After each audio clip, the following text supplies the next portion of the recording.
IPL 2024 আর কয়েক ঘন্টার মধ্যে শুরু হতে চলেছে।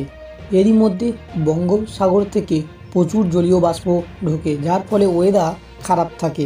ওয়েদারের পরিবর্তন দেখা যায়, আকাশে ঘন কালো মেঘ জমতে দেখা যায়।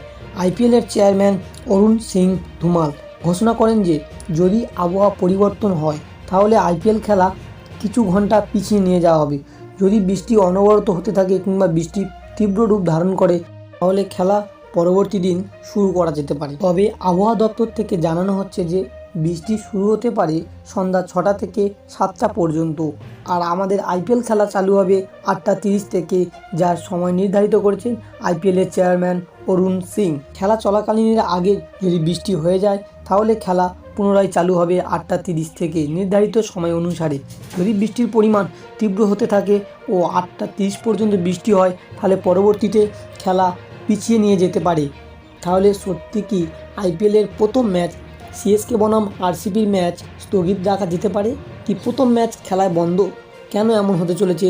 ভিডিওটি শেষ পর্যন্ত দেখতে থাকুন, অবশ্যই আপনি জানতে পারবেন। আইপিএলের প্রথম ম্যাচ সিএসকে বনাম আরসিবি, কোন ম্যাচ জিততে পারে তা অবশ্যই কমেন্ট করে বলুন। আইপিএলের প্রথম ম্যাচ খেলা হবে দিল্লি স্টেডিয়াম মাঠ।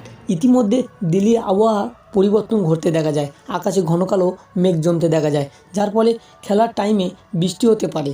এই জন্য খেলা স্থগিত রাখা যেতে পারে। এই কারণে আইপিএলের চেয়ারম্যান অরুণ সিং খেলাকে স্থগিত রাখা অথবা পরবর্তী দিন খেলা চালু করার জন্য নির্দেশ দিচ্ছেন। তোমার পছন্দের টিমকে কমেন্ট করে যেতে ভুলবেন না, আর কোন টিম জিততে পারে সেটাও কমেন্ট করুন।